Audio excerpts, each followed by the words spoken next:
the first thing that we'd like to do, I think before we get into establishing norms, is probably some introductions in order. I know there's some new people at the table. We have some new people at the table, and it might be good for everyone to just know who you're looking at. Well, I think that'd be great, and we want to speak loud enough so folks can hear us if they need to. Let me just start by kind of explaining top level who's at our table, and then we can kick off the introductions if you like. Sure. All right. So, per negotiations, we have 5 team members, right? And so I wanted to identify who are our 5 team members to start with. And then we have kind of just our support group here and folks that have an interest and are here to show support of the whole process, all right? So our 5 team members are Rob and I, and James and Bianca. And we also have Molly, who is one of the Director of Operations. Molly, as you and I talked before, Shawn is unable to make it today, but she will be at the future sessions. Correct, Rob? Yep. Okay, so that gives a context. And then we have Dr. De La Cruz, Vivian, and Steve, who are all here in different supporting roles. So that gives you a context of the group here. And I'll let everyone, if we're ready, I'll let everyone kind of do their own introduction. So, Dr. De La Cruz, would you like to start? Sure. I am Dr. Laura De La Cruz, Deputy Superintendent of our school district, and I'm here at the table with you all because I want to support the experience. I want to support the collaboration, and I have a vested interest in how every single member of our school district, no matter their role, contributes to the greater good of our students, our staff, and community. And so I'm here to support and be part of the collaboration. And I believe you won't be able to. Yes, thank you. Yep, I will not be able to attend in full every single session. I will be here as much as I can. Perfect. Rob Price, Assistant Superintendent of Operations. I've been in this role for a little over 5 years. Started out as the Executive Director of On Planning. I've been working closely with John and Shawn over the past year and previous BVCEA presidents in a very successful role, I would say, in developing a team environment, something that we've been extremely proud of over the last 5 years that I've been here. The idea that this district is built upon its people has never been truer. We are only as good as the people that support us and that support our students on a daily basis. So looking forward to successful negotiations. And Russ Bennett, I just met you, and I know everybody else at the table, and just wanted to kind of acknowledge our audience as well. Appreciate you being here. I'm one of the HR directors. My focus is classified employees and paraeducators, and supporting them on all levels. And so I'm really looking forward to engaging in this process. As Rob said, we've had lots of success in the past, and we're looking forward to moving forward and having some really good conversations. I'm Vivian Campbell, HR Manager. I've been in human resources for 23 years. I usually am on the backside of all the negotiations, lending my support across the different units. So that will be my role. Steve Landergan, I'm a Human Resource Director as well. One of my concentrations is compensation, and so that's where my support will be coming from as well. Hello everybody, buenas tardes. I'm Bianca Gallegos. I'm a elementary principal, and I'm here just to support all of the process and our students, and I am a firm believer that everybody throughout our district has a very important role in meeting the needs of all of our students. So thank you. It's an honor to be here, and I look forward to this collaboration. Good afternoon, James Hill, principal at Boulder High School. Been in the district since 2008 and been part of different negotiations throughout the course of my time being in Boulder Valley, and they've always been positive experiences, and I'm looking for another positive experience. So thanks for being here, and it's good to be here. Hi, I'm Shawn. I'm the BVCEA president. I'm a bus driver, and I've been in the union since 2014. My name is John Wetzel. I'm a UNISERV director, which means I'm union staff. I work with BVCEA and BVEA as well. I've been here since about 2013, working in that capacity. William Rosenbaum. I am the head custodian at Community Montessori. I'm also a BVCEA union rep for custodians, and I'm also the union treasurer.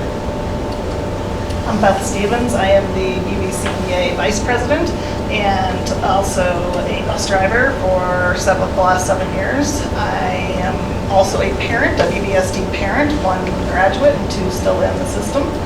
And I guess that's it.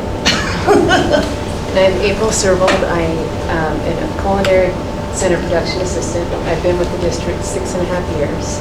I'm also the BVCEA secretary. That's a lot of. It is a lot of hours. The secretary, and I'm here representing the culinary center. And I also have children in the district. Yeah. 4 of them. And a husband. And a husband in the district. Well, our hope is that we could kind of go through an exercise and just give everyone an opportunity to speak, to set some ground rules before we move forward. Does that work for you guys? Yeah. One person speaks at a time. Sure. So what I wanted to suggest is we have a board over here, and if we could scribe some ground rules, we can get them up where we can take a look at them, which would just give us a good foundation as we move forward. So, does anyone on your team want to scribe, or we can have someone on our team scribe? Yeah, if you want it legible, it's probably better than it not be me. Okay. So I'm going to bring this board over where everyone can see it.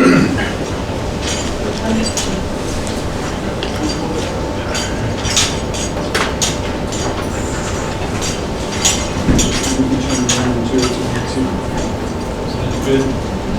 So, Shawn, are you comfortable with facilitating? You prefer to facilitate? Okay. Let's just start. James, I'm going to start with you, and we'll just kind of make our way around the table. All right. And maybe we'll jump to the other side after you, James. But the idea is, what are some principles? What are some expectations that we can set as a group that'll give us a good foundation for moving forward, having success, moving forward professionally? So, James, there's something that you can suggest? I'm sorry, before you start, Steve, you had your hand up. I No, didn't know if go it was ahead. the same. I didn't know if it was the same. It could be, go ahead, I'll support it, so. Yeah, I think what we're looking for here are things that we're all likely to agree upon. In the event that there's something that's proposed that perhaps there isn't complete agreement that it should be a shared norm, what do we do? Well, if there's something that we can't agree on, let's put a check on it, and we can revisit it and decide whether it drops off the list or something we want to move forward with. Okay. Thank you both. And my thought was, Russ, just maybe popcorn. Yep. That was Start with my James, thought. then go over there. Exactly, yeah. No, I guess I'll start off with, just to respect, everybody's time and stay on task. Just make sure that we respect the time that's set up for each meeting. Silent cell phones. I mean, It's a good reminder. it is a good reminder. Put cell phones on silence. Yes. Okay. And a good reminder for the audience, too.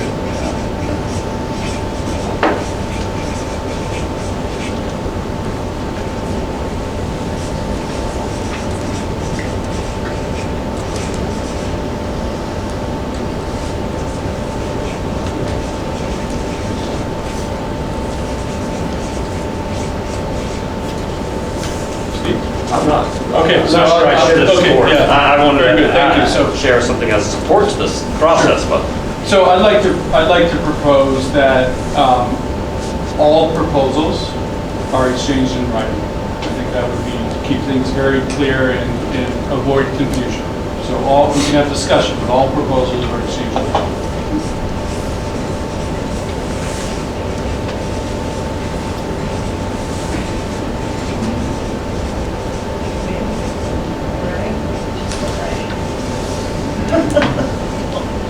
She's a teach elementary, I'm sure. Okay. Refrain from interruptions.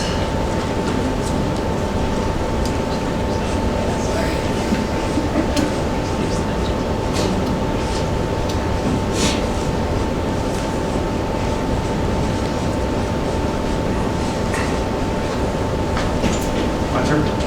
Respect each each other.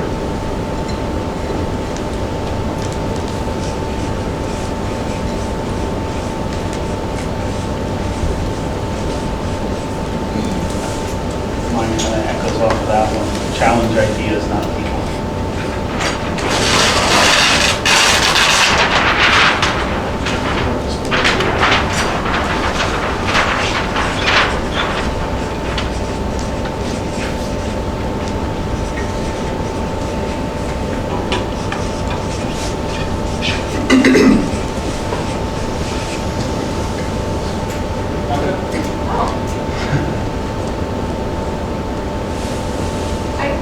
I would echo this. Can I put a little star? I would say that any tentative agreements should be put in writing and initialed by both sides, and each side get a copy. Excellent. So you can use the acronym TAs for tentative agreements. We know what that means. TAs in writing and initials.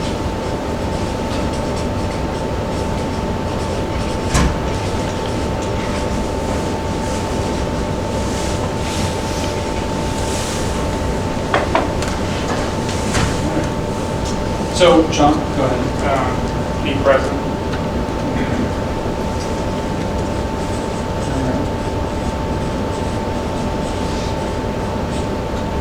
And I would say just to the whole group, is there another one that someone would like to propose? Anyone that has one they're thinking about? Okay. All right. Shawn? I think when it comes to caucuses, either side can call caucus whenever it feels it's appropriate. When necessary. Call caucus when necessary.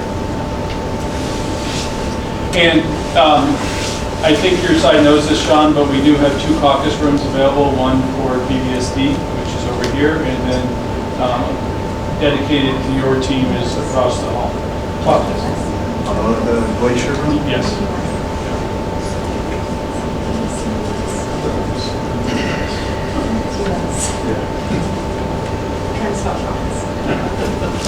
Sorry.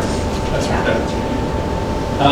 And I would like to throw out, we start on time and don't go overtime. Respect everyone's time. Toward that end, so this session ends at 2:30, is that right? That's the established end? I know, Beth, you've talked about how you're...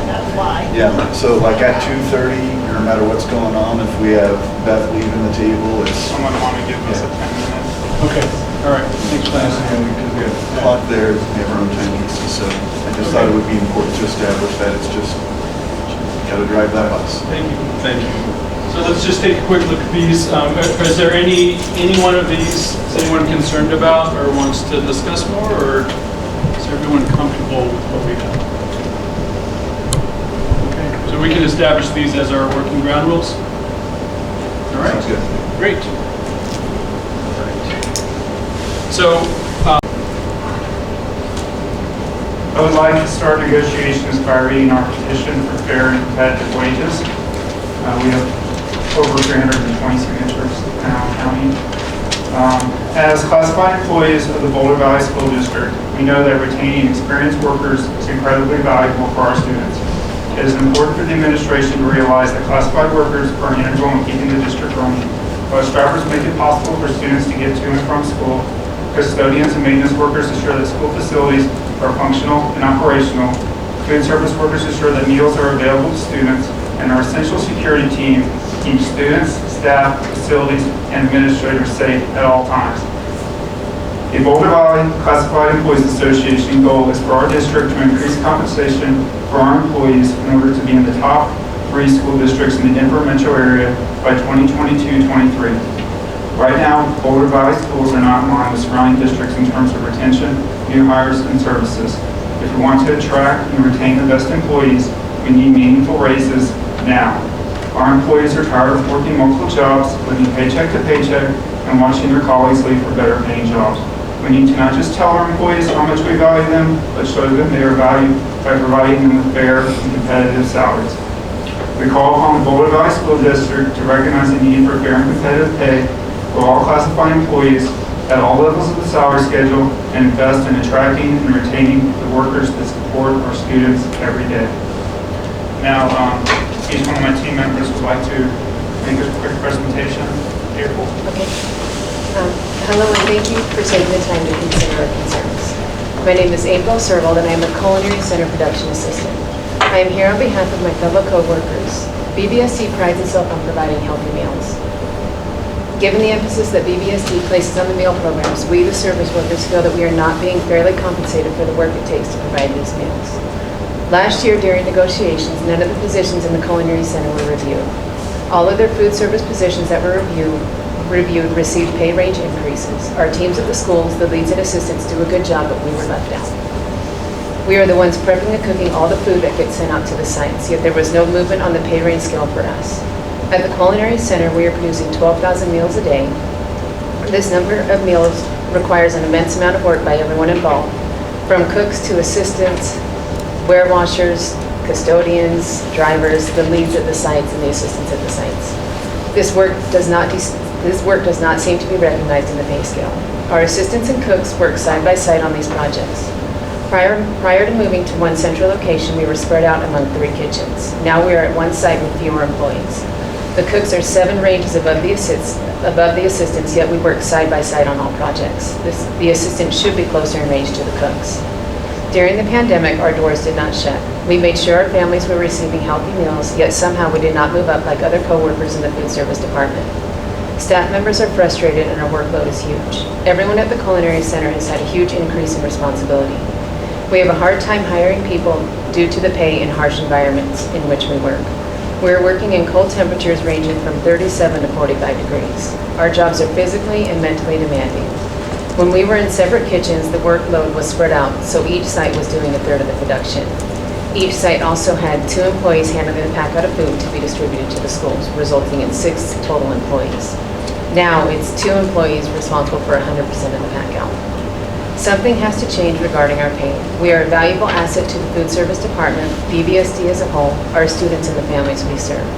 As such, we need to be recognized for the work we do and compensated fairly for it. Thank you.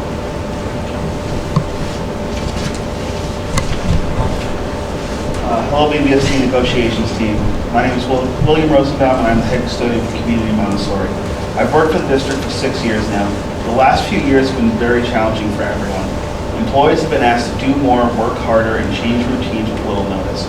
Custodial staff has also been asked to take on more tasks to keep facilities clean, sanitized, and open. Like other BVSD employees, we have worked tirelessly throughout this pandemic and beyond. Several of our staff members, including myself, have worked extra hours to provide emergency child care in our buildings.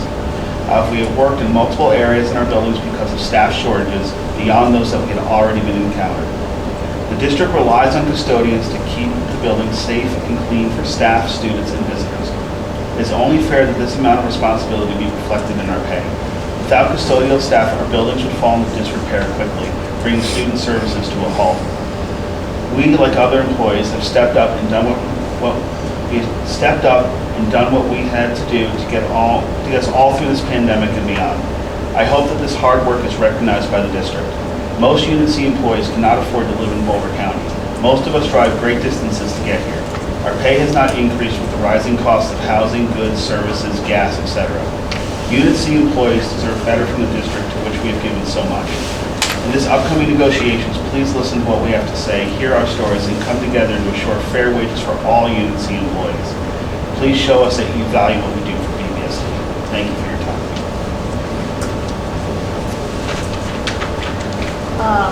Hi. The life of a bus driver. We do a job few would consider and most would not even attempt. Ask us to drive into a fire, evacuate a school because of a nearby volatile situation? Absolutely, without hesitation. That is who we are, but we are so much more. We're well into our day by the time most people are pouring their first cup of coffee. We prepare our buses in the dark and often extreme cold of the winters and bake in the ovens as the temps rise to the high 90s in the afternoons of late summer and fall. Our days are long and often uncomfortable. We drive in ever-changing and unpredictable road conditions with the safety of our students always on our minds.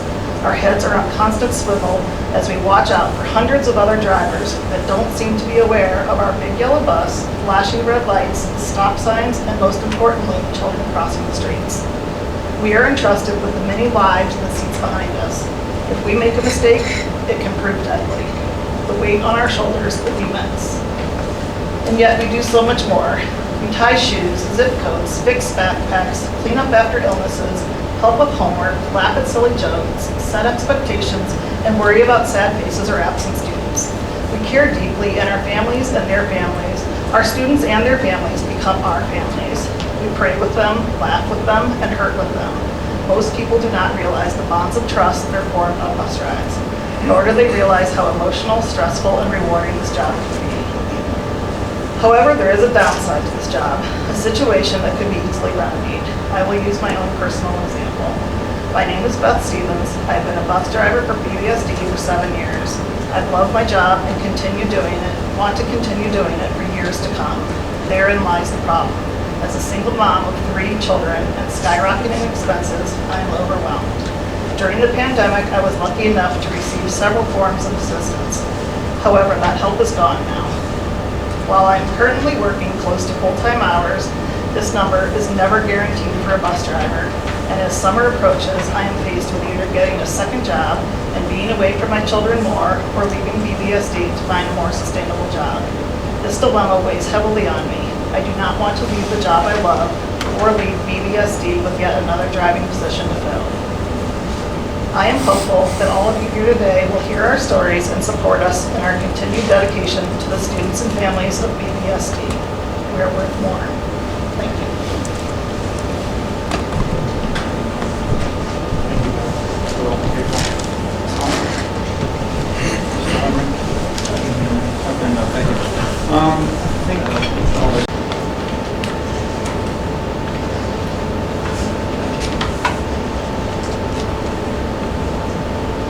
Today, no other district that I'm working with in Colorado, in Washington, or certainly not in Los Angeles, can afford to and have the ability to pay at the 75th percentile. So the compensation philosophy in a nutshell here is establishing pay ranges that target the 75th percentile, the midpoint pay in the identified market for all employee groups. So pay ranges are important in this philosophy because we're looking at ranges that are competitive. We're not looking at every single position and matching it in the marketplace to make sure every single one sits at the 75th percentile. We're looking at your structure and the ranges and how employees and positions are placed within those structures. So the philosophy, most people are look at me, what do you mean 75th percentile? What in the world does that mean? So it's a calculation, if you will, of the numbers that are collected. So we calculate the 75th percentile of the salary points that are in the data set. So in this graphic, you can see we have, if our data set points are 1, 2, 3, and 4, the 75th percentile is 3.25. So the formula is interpolating numbers within the 4 to determine the 75th percentile, if that makes sense. It's not 3. The logical mind in this would say, oh, it's 3. Well, no, the 75th percentile is actually, it's interpolating all those numbers to figure out where that is. So it's not determined by ranking the positions or the data set, because of course in a data set we may have 3 matches for a position, we may have 10 matches for a position. And so if we only have 3 and we're ranking, it's very challenging. What if the third is the lowest paying in the marketplace? So we want to get as many data points as we can in our market, and then based upon that data set, determine the 75th percentile. So Rob, I get that, like, your description of a food service driver might look different, but when you're just looking at that slide of job description, how many job descriptions can you have of a kindergarten teacher? I mean, isn't a kindergarten teacher or a bus driver? I mean, I get that when you're doing it on a salary schedule, then you get years of experience and you get levels of education and all that, but for a job description, I got stuck on that, sorry, because it felt like those So, So right? here's what I mean, good question, and what I would tell you is, there are some jobs that I would call benchmark jobs, where generally I can find that they have a very similar title and they have very similar duties. And even an office manager at a high school may be called a principal secretary at a high school, may be called an admin assistant at a high school, but all of those jobs have pretty similar duties. So, however, if you picked up the salary schedule at Aurora and saw admin assistant at a high school, you might not know, well, is that a counseling secretary? Is that an athletics AP secretary?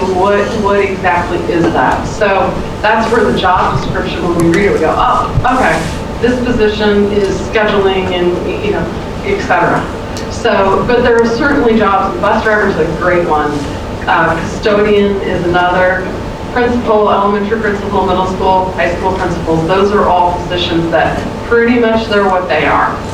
The challenge comes in when you have an elementary, I'm just making this up, but an elementary school principal, I'm not making this up, in some places it's 215 days, and in other places it's full year.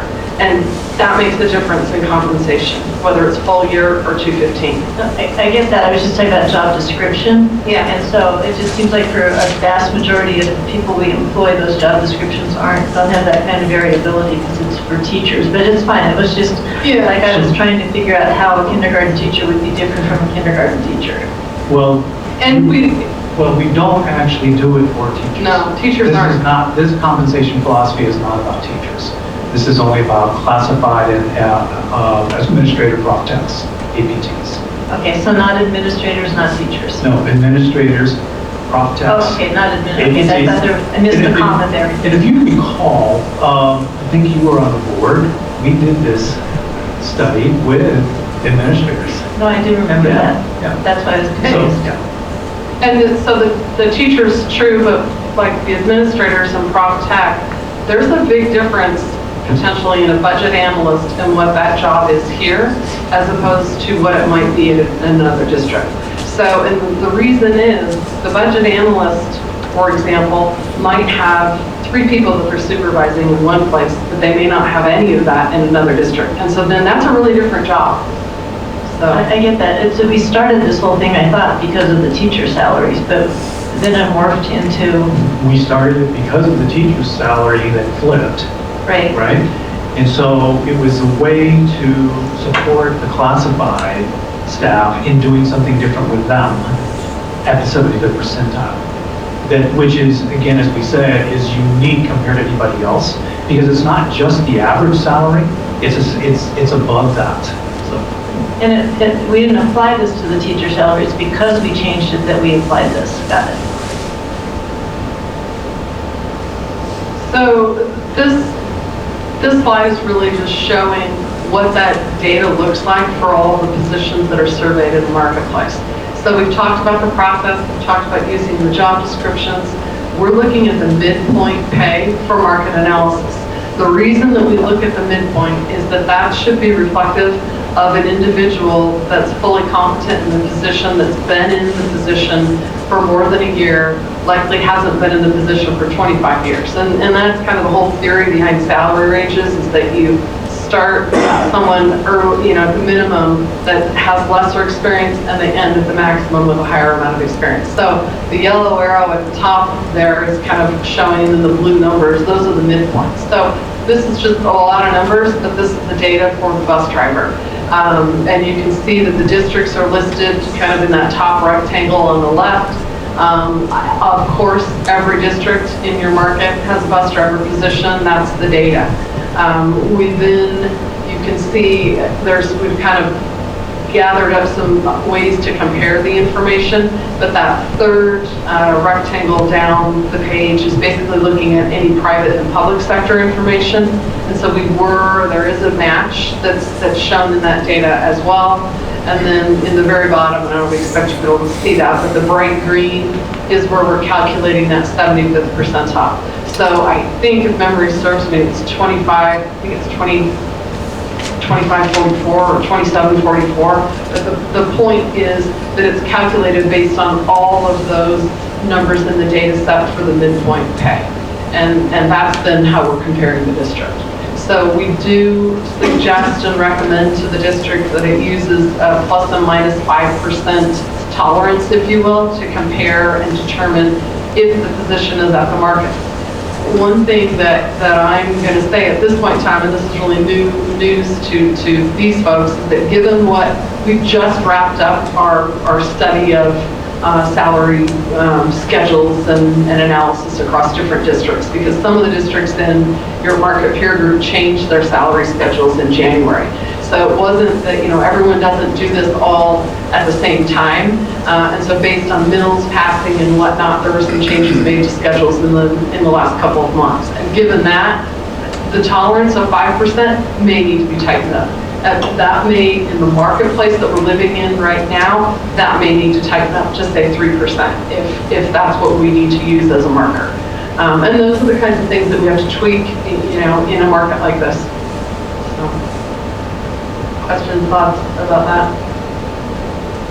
No, I think to Dr. Anderson's point earlier, that if you have that plus or minus 5%, somebody that is in the range where they're overpaid, we do not deduct that amount of money.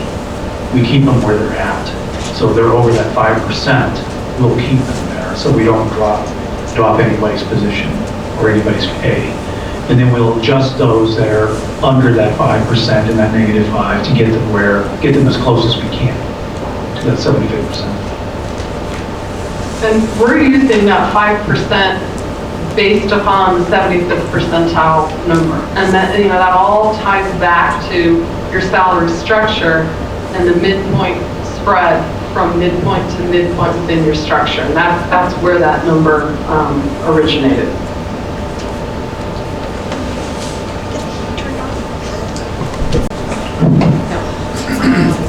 Let's take a look at a few of the statements made during this presentation. Teresa says, no other district can afford to pay at the 75th percentile. Well, here we have Unit C positions for Westminster. And Westminster pays all of their Unit C positions at the 100th percentile. Mike Grotto says it's not just the average salary that's above that, but in many cases it's not. In fact, it's nowhere close to the district's stated objective of being at the 75th percentile. The reason it's not is because of the 5% plus or minus variance. So custodians are at the 37th percentile. I'll say 62nd, custodian C 50th, dispatchers 46, transportation routers 34th, locksmith 49th, fleet service tech 42nd. The average Unit C salary in Westminster is $6.12, or 23.3% higher than a Unit C position at BVSD. That's over $12,000 a year.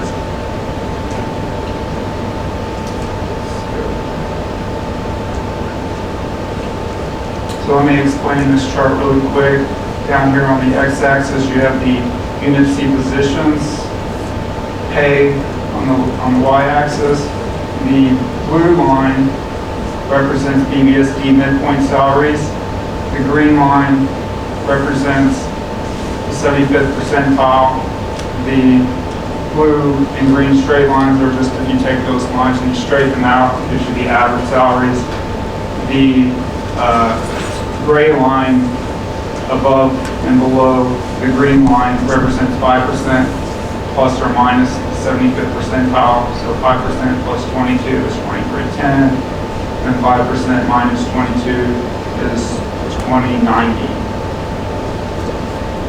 Mike Grotto says the plus or minus 5% variance means that somebody who is in the range where they are overpaid, we do not deduct that amount of money. We keep them where they are. So if they are over that 5%, we will keep them there. So what he's saying is if there's a position above this gray line, we'll keep them there. But we don't have any positions except a few that are even above the green line. Shawn, You understand that, or don't you? If if you reel back, what's the green next to The green is the 75th percentile, the crooked one at each position. So for instance, food service assistants, 1871, and where they're actually at is 1693. And then the straight lines are, you take those blue and green lines and just average them out across each position.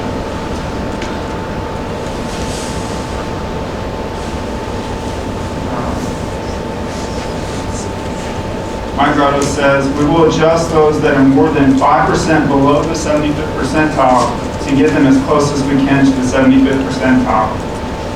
So last year, custodian's midpoint salary was $16.88, and the midpoint at the 75th percentile was $18.48, a difference of $1.60 or 8.7%. That's $3,328 a year below the 75th percentile. The district moved custodians up to $17.65.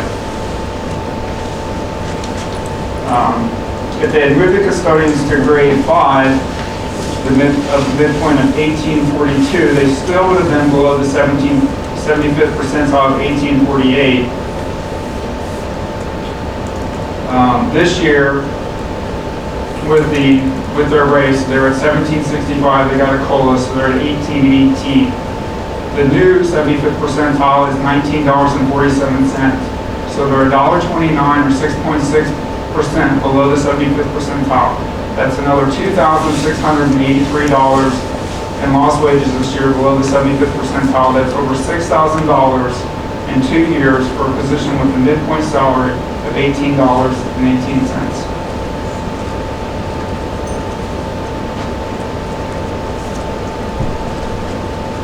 Teresa talks about pay ranges that target the 75th percentile.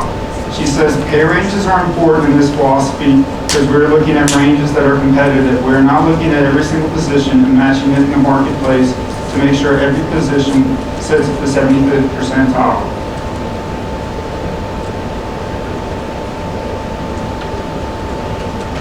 Now let's take a look at this chart where the salary ranges for each position are slightly above or below. It doesn't matter which one of these is.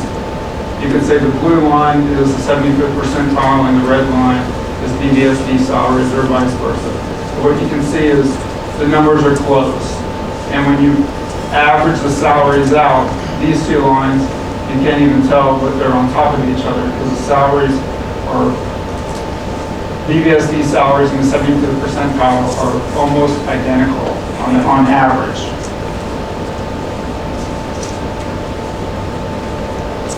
Now let's take a look again at the pay ranges for BVSD classified employees. This is not the 75th percentile down here, but according to Teresa and the district's compensation philosophy, this is considered an acceptable pay range. It's important to remember that BVSD is the most expensive area to work in all of the districts surveyed, and classified employees are still nowhere close to the 75th percentile, much less the 90th or 100th percentile that the teachers and administration are paid. So each one of these lines represents $1,000. So if we go from this position, let's see, it's maintenance mechanic buildings at $24.50. So they're 1, 2, 3, 4, 5, over $5,000 below the 75th percentile. Plus dispatchers, 1, 2, 3, 4, 5, $6,000 below the 75th percentile. If you look at the difference between the average BVSD salary and the average midpoint salary, there are 2.5 lines. That's $2,500 on average for every single employee in Unit C below the 75th percentile. What does that mean in dollars and cents?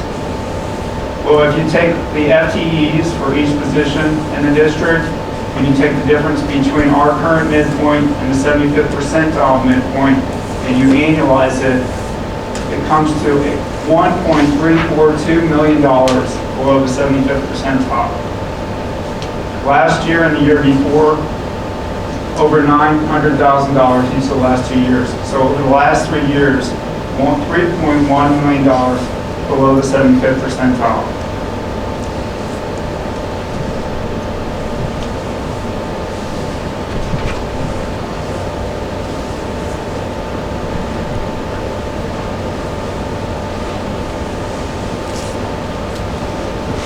let's take a look at one of the positions surveyed.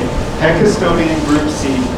Data points from 10 districts plus 2 data points for the market are used to calculate the 75th percentile. So we have 10 districts, Denver Public Schools all the way down to Jeffco, plus 2 market data points, the City of Thornton and Boulder County government. Using these data points, the 75th percentile equals $25.21 or $1.51 an hour more than the BVSD custodian. So here's the 75th percentile. There's the difference between that and the BVSD custodian midpoint. That puts the BVSD custodian midpoint at the 59th percentile.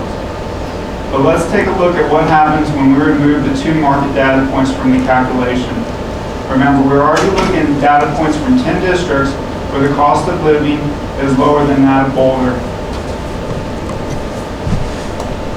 So without those market data points, so we have the 10 districts, but we remove the 2 market data points, the 75th percentile increases to $26.20 or $2.50 an hour more than the BVSD custodian.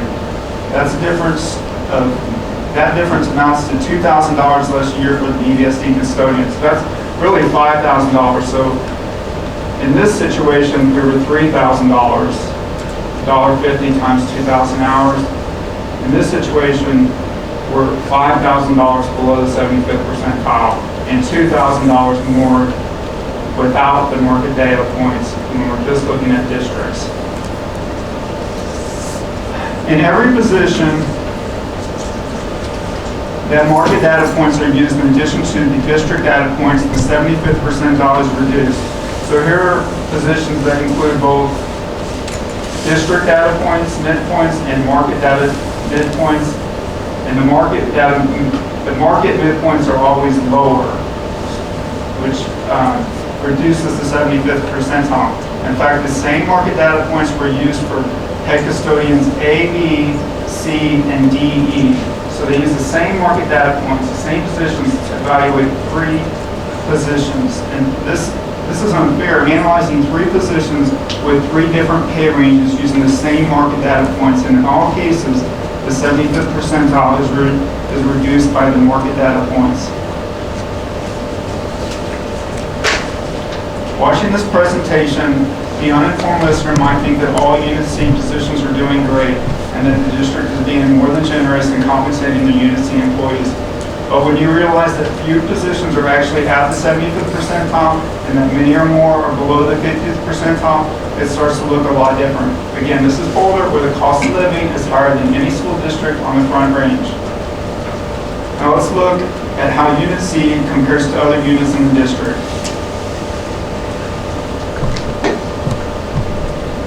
Paid in the state. This means that they are the 100th percentile. As you can see, the average BVSD teacher makes over $6,000 a year more than a teacher from Cherry Creek and $30,000 a year more than a teacher from Aurora.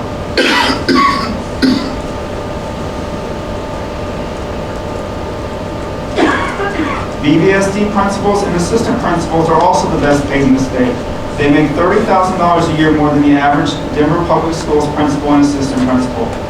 If you recall from the video we saw earlier, they are supposed to be at the 75th percentile, similar to Unit C, but here we can see they are at the 100th percentile.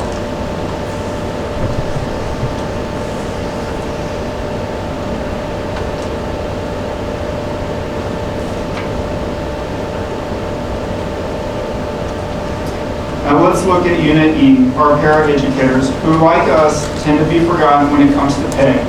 These Unit C and Unit E and Unit C positions start at approximately the same pay. So pairs are at $21.20. Unit C position is at $21.26. Over the course of their career, the pair will earn on average $3,000 more per year than a Unit C employee. This is because their steps are bigger and that compounds over the course of their career. So over the first 14 years, they're going to earn on average $3,099 more a year. And every year after 14 years, they're going to earn $2,974 more a year.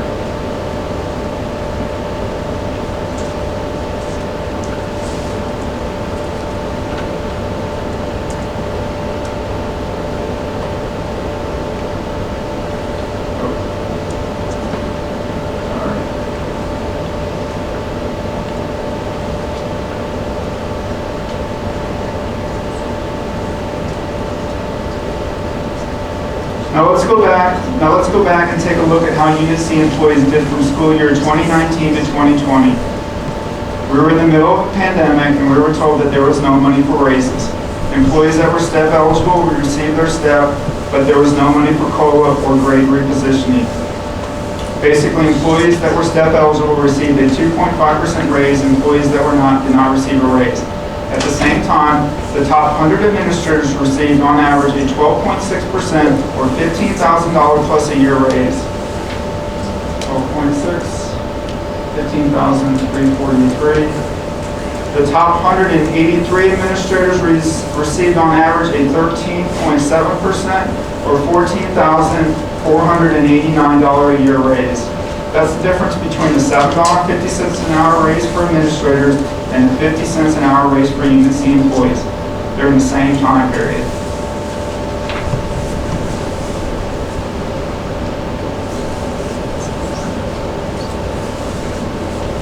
Now let's take a look at a few of the positions, a few of the admin salaries for this year. Notice that Mike Rottos and Rob Price, who took their positions just 5 years ago, are almost at the top of their salary range. So 196, 198, top of their salary range is $200,000. Andrew Moore is above the top of the salary range. Looking at HR salaries, all 4 employees are at or above the top of their salary range for their positions.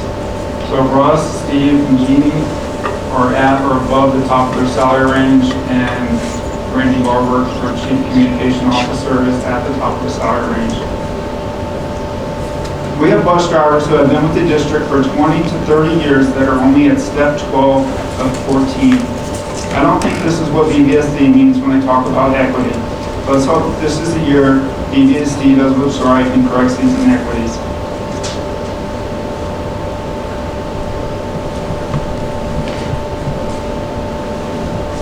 The next area I would like to talk about is what I call wage compression. This happens when new employees' wages move closer and closer to veteran employee wages. In the video I showed earlier, Teresa said the theory behind salary ranges is that someone starts at the minimum that has lesser experience and ends up at the maximum with a higher amount of experience. As you can see from the worksheet, that new hires this school year 21-22 started as follows: 17 at step 1, 8 at step 2, 22 at step 3, 5 at step 4, 3 at step 5, 3 at step 6, 14 at step 7, 1 at step 8, and 1 at step 14. Hiring employees at higher steps is usually due to related experience in that position.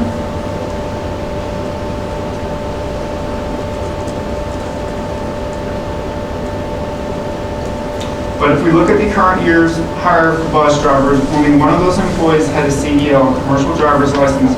Yet 62% of the bus drivers hired this school year started at step 3 or higher, and they received a $1,000 bonus, $2,500 if they have a CDL. If we take a closer look at the bus driver position, you'll see that 11 drivers started at step 3 this year.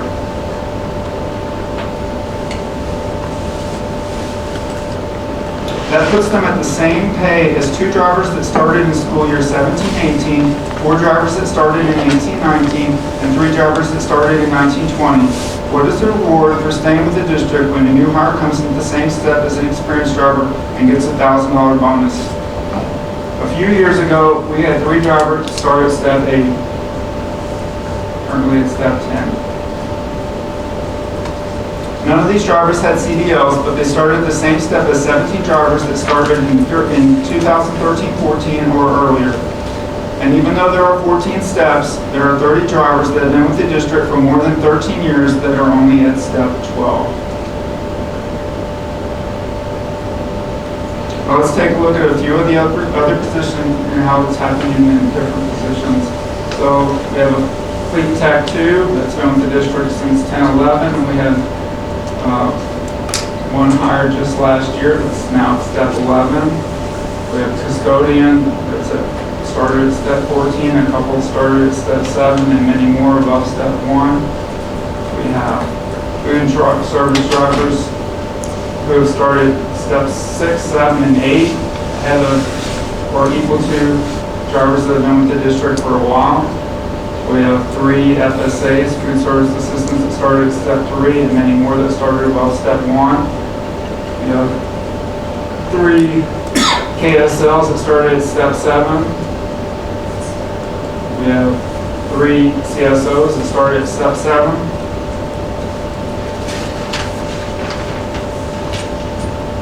You might ask, why is this happening? It's very simple. Starting wages are not high enough to attract new employees at step 1, so the district hires them at higher steps.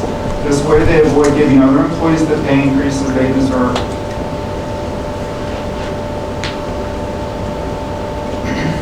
Now let's talk numbers. First, a little bit about my background. I have a bachelor's in accounting from the University of Texas. I'm a former CPA and senior associate for PricewaterhouseCoopers. The district is going to say there is no money for big raises, but remember, that's what they said a few years ago when they gave huge raises to administrators. Back in December, Governor Polis releases preliminary budget for fiscal year 22-23, which begins July 1st. While not final, the governor's budget usually increases from its initial draft. Under the draft put out in December, BVSD per pupil funding will increase by more than $500, or approximately $15.6 million in additional funding to the district. This will be offset by a reduction in student enrollment of approximately $757,000, for a net increase of $14.8 million to the general fund. So, reduction in students, net $14.8 million. The state of Colorado has said that they're looking at a minimum of $150 million buy down to the budget stabilization BS factor, and potentially as much as $250 million. In normal years, that's an additional $200 to $300 a year in per student funding. In the words of Bill Sutter, the district's CFO, the district does have a healthy financial position in the near term. But let's be honest, Boulder property valuations are not going down. In fact, the valuations used in determining this year's taxes were based on valuations from over a year ago. Since then, property valuations have increased significantly. This means that in 2 years, when valuations are reassessed, BVSD funding will also increase significantly.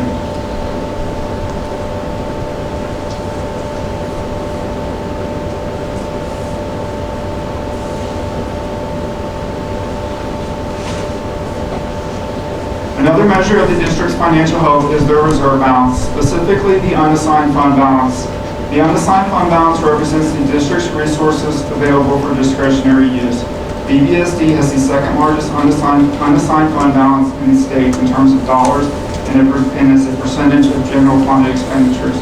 As you can see, most districts maintain an unassigned fund balance as a percentage of expenditures of between 5 and 10%. BVSD's unassigned fund balance as a percentage of expenditures is almost 20%. In fact, BVSD's unassigned fund balance has consistently grown over the past 7 years.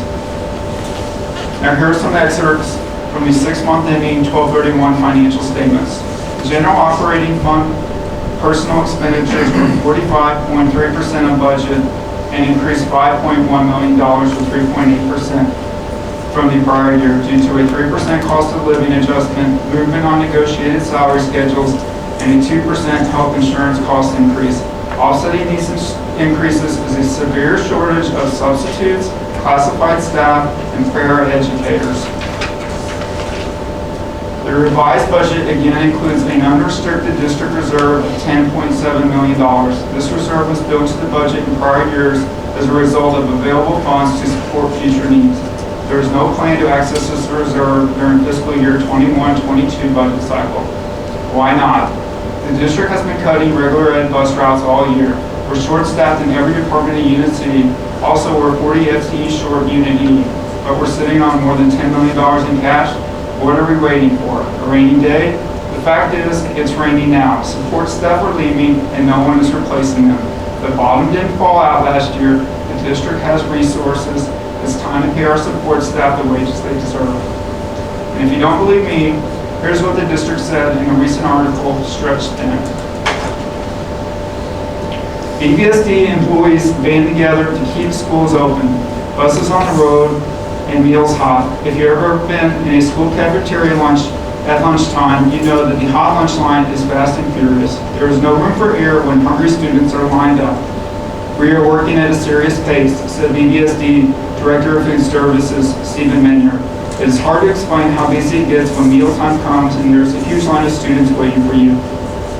The pace of work is intense and you still have to tend to quality. Lately, a cascade of events has brought the Boulder Valley School District and its departments to the brink. Already short-staffed because of the ongoing nationwide labor shortages, the impact of Omicron variant surge on COVID-19, and the Marshall Fire have meant that the Boulder Valley School District has been teetering on the edge of having to cancel classes, bus routes, and consider serving cold lunches to students. On a typical day, every member of the management team is working at the schools, and then we still have 5 to 10 shortages at the schools, Maynard said. It's just remarkable. It shows what our staff is made of and their commitment to the task. To make matters worse, this year BVSD food service team is serving about 30% more meals than normal to keep up the USDA's efforts to provide all public school students with free lunch during the pandemic. We are proud to be able to keep up and serving these increased audience. We know that these hot meals are still something that is saving parents time and money and providing students with a nourishing meal, Maynard said. Still, there is an impact. We are still doing a massive amount of meals with less people. We are stretched with staff, which is putting a far higher workload on the people that are there, Maynard said bluntly. It's our frontline staff at schools who have been shouldering the heaviest weight of the increased meal count, and they have risen to the occasion. The real thanks and tribute should go to them. To help bridge the gap, the entire food service team, including Minyard, have been dispatched to the Colony Center and schools so that they can keep serving students. Working side by side with our staff shows that we're committed to helping the cause, Minyard said. Sometimes it is taking directions from them. Hey, what do you need today? I'm your assistant today. Tell me what to do. Additionally, food service puts on a call to BVSD education staff to help out as substitutes for the department. We are so appreciative of all the help, Maynard said. We couldn't be providing the daily meal service right now without the help from the admin volunteers, and I'm hoping that gives them a new appreciation for the pace and intensity of the work that we do daily. Keeping the buses running. In transportation during morning and afternoon routes, the Boulder and Lafayette terminals are ghost town because everyone is out on the road. All of our staff have been out driving, said BVSD Lafayette Terminal Supervisor Lynn Tidd. We have been using our mechanics, routers, trainers, administrators, and drivers and our administrative assistants as transportation aides. Tidd said that it takes everything we've got to keep one supervisor to cover any accidents that might happen during a shift. Light at the end of the tunnel? Not right now, there is not, Tidd said honestly. Despite our continued efforts to hire more bus drivers, the department continues to operate with critically low staffing. While their heroic efforts have kept buses running, Tidd said there is an impact. By putting every last person out on the road, other priorities must wait. It is definitely putting a strain on all of our work. Not just the supporting of the kids, but getting the routing done, the training done of new drivers, any kind of disciplinary thing. We have a limited window because we all have to be available, Tidd said. It ends up being a domino effect. If we send all of our riders out to drive, it's hard for them to process all the McKinney mental requests for transportation support. Service with a smile, even under incredibly difficult circumstances. Despite it all, BVSD employees in all of our departments have been doing everything possible to keep these staffing shortages from impacting our students, families, or services on which they depend upon. We recognize that there is a lot of stress on drivers and aides, and we appreciate their dedication to the students. That really is why they are motivated, getting their kids to and from school, Tidd said. We are always trying to serve them with a smile, Minyard said of his food service employees. When the parents ask their children at the end of the day, and they report that lunch is the best part of the day, that is our goal if we have succeeded.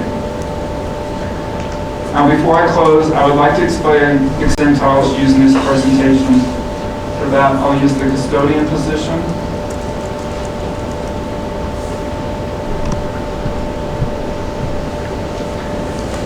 For each district, there's a salary maximum and a salary minimum and a salary maximum used in calculating the salary midpoint. The salary midpoint is just the average of the two. So for each district, Westminster through Thompson, we have a minimum salary, maximum salary, and their salary midpoint. From these data points, one can calculate any percentile from 0 to 100 using the percentile function.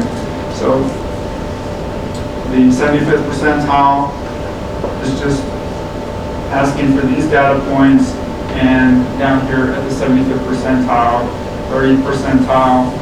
And you can also calculate in reverse back into a number. So we're asking for what's 1818, where does it fall within these range of numbers? And it falls at the 39th percentile, which you can see is below 1831 and above 1805. Now over here, the far left, is a reference page. So I have, if you go to page 24 in my external book,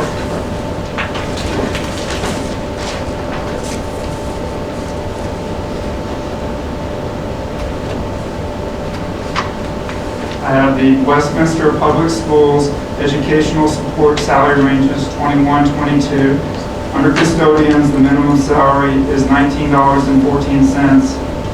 The maximum salary is $29.27. So it matches up with my numbers. So each page is cross-referenced back to supporting documentation. Done this for bus assistants, KSLs, lead custodians, food service drivers, bus drivers, every position where there was data, I went out and found it.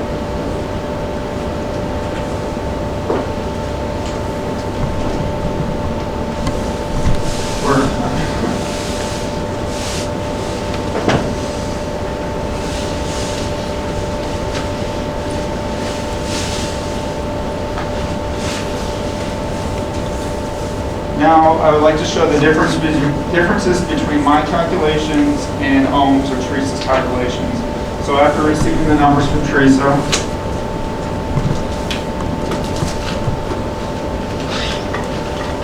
I have my numbers on this side and Teresa's numbers on this side.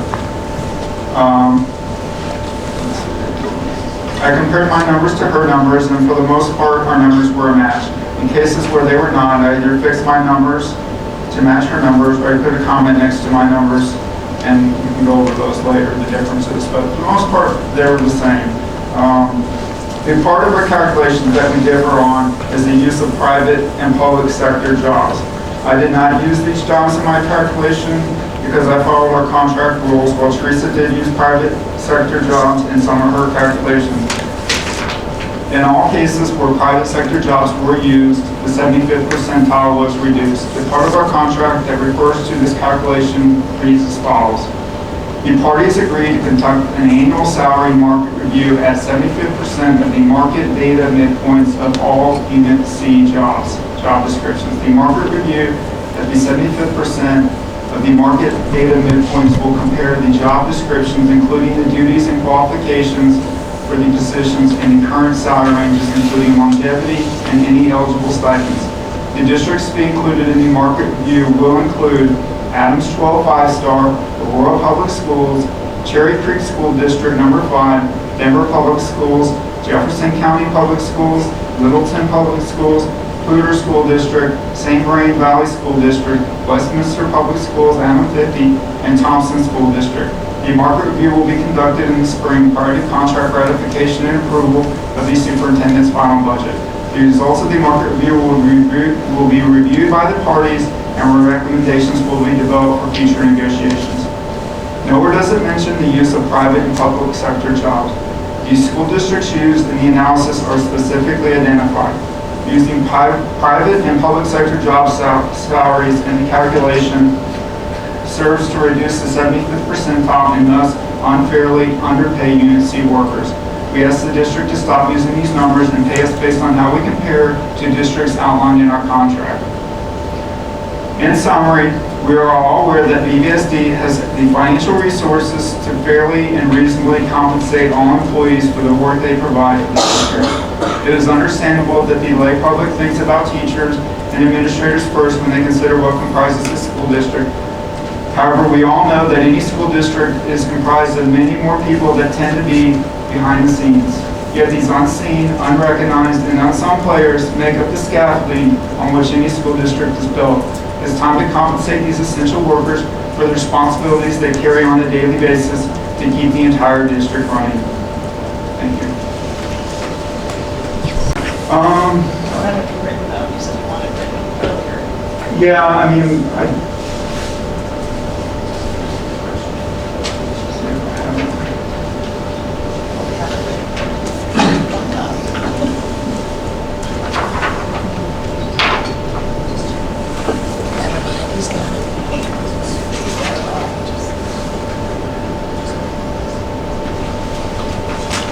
So I have the proposal kind of in a spreadsheet to show how the position will be moved based on where it sits. So we would like to bring all Unit C positions up to the 90th percentile without going over. So in this example, position X, made up position, would move from grade 9 to grade 11. So its midpoint salary right now is $22.13. If it moved to grade 10, it would be $22.91. If it moved to grade 11, it's $23.70, which is still below the 90th. If it moved to grade 12, it would be $24.50, which is over the 90th. So we suggested to bring it to grade 11. It's not over the 90th, but it's close to it without going over. And the next COLA, it kind of depends on what the state says, where the teachers are, but whatever the highest, if the teachers get more than the state, then we want to be paid the highest COLA equal to whatever everyone else is getting. So employees that average more than 20 hours a week qualify for benefits. So as of December 2021, there were 71 food service workers with less than 0.5 FTEs. If these workers average more than 20 hours a week this year, they will qualify for benefits going forward. We'd like to have an option for payments. So our paycheck right now, I think, is like, based on what we work, and the teachers, how they have theirs spread out based on the year. I don't know how. Apparently, it's done in other districts where even Unit C employees, if they want, can get their pay. It's made in 12 equal payments over the year. Move KSL 1 workers to KSL 2 if they work in schools that average over 450 meals a day. Next one is appointments and promotions. So when an employee receives an appointment or promotion to a position 1 to 4 grades higher in the salary schedule, the employee will be placed in the new grade at the same step in which they were prior to the appointment or promotion. When an employee receives an appointment or promotion to a position 5 or more grades higher on the salary schedule, their step will be determined by human resources and the association on an individual basis, taking into account applicable job history at BVSD and prior to BVSD. If and when applicable, additional step increments will take place. The employee will receive a minimum percentage increase equal to ascending 4 grades. Creation and implementation of a universal salary placement based on previous work experience. Credit for a previous compensated work experience in a like position, for example, comparison of essential functions shall be granted up to a maximum of 7 steps as follows. 9-month employees, 1,560 hours. Previous work experience, 10-month, 1733, 11-month, 1907, and 12 months, 2080. Previous work experience equals 1 step. Our mechanic tool allowance will increase each year based on COLA increases to keep up with inflation. And that's what we have now. That might change slightly. We don't want to set that in stone, but that's where we are now. All right. I think this would be a great time for us to take a break. Okay. If you're okay with that? Yeah. Take a bathroom break, and then I think maybe we can take a 15-minute break, and then we'll come back and figure out where we're going. All right. And Shawn, thank you very much for your presentation. You want to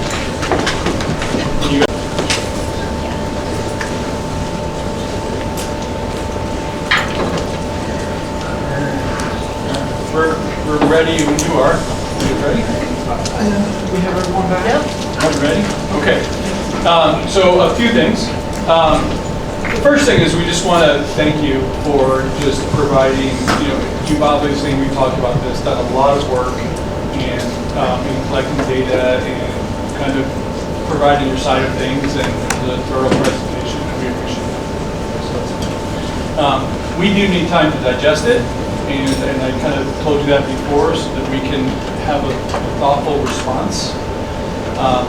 We did want to, again, and it's something we've discussed before, but really wanted to kind of, again, formally request the data so that we can look at it and work with it. There are a number of cases where you're showing us data and it's different than district data, and we want the opportunity just to understand it, on our own as well. And so this again is that request, and that will really help us be thoughtful in our response as well. So is that possible?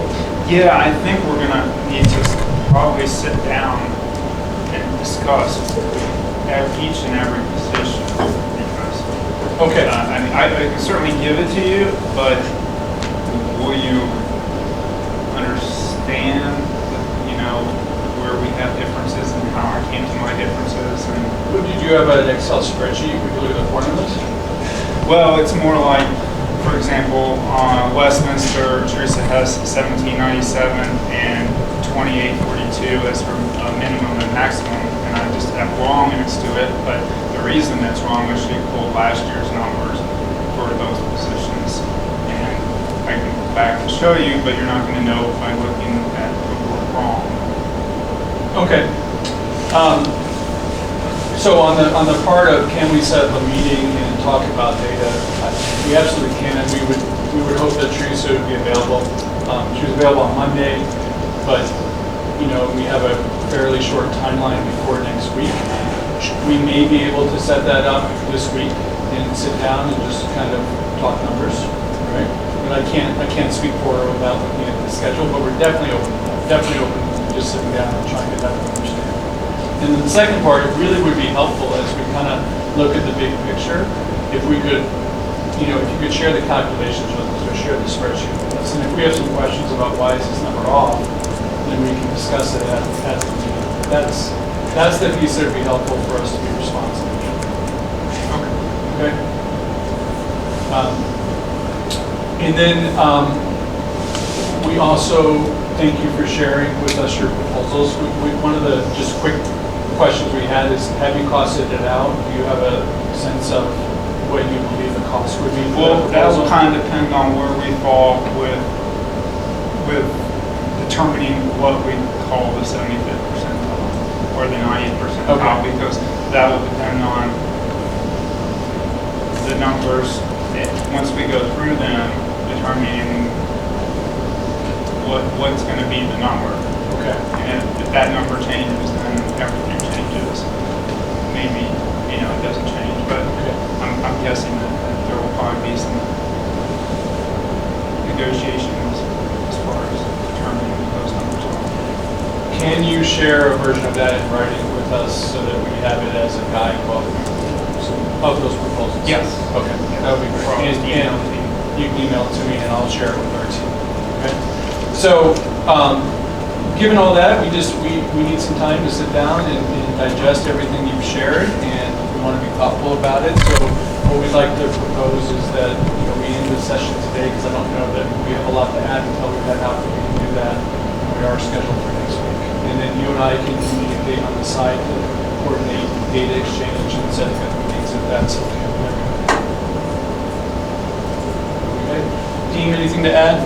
I just want to say thank you. I mean, I can tell, Shawn, that you took a lot of time to prepare your presentation, and that you care deeply, as we do, about BVSD employees. And I just want to say thank you. It was a comprehensive, lots of details, lots of information. So thank you so much for putting all of that together. Yeah. And I wanted to say thank you for you guys for sharing your stories. Those are emotional stories, and I can tell you that I was moved by all of them, so I appreciate that. Any final words? Well done. Okay. Look forward to next week. Okay. All right. Thank you, everybody. And thank you Appreciate guys too it. for coming. Thank you. Bye.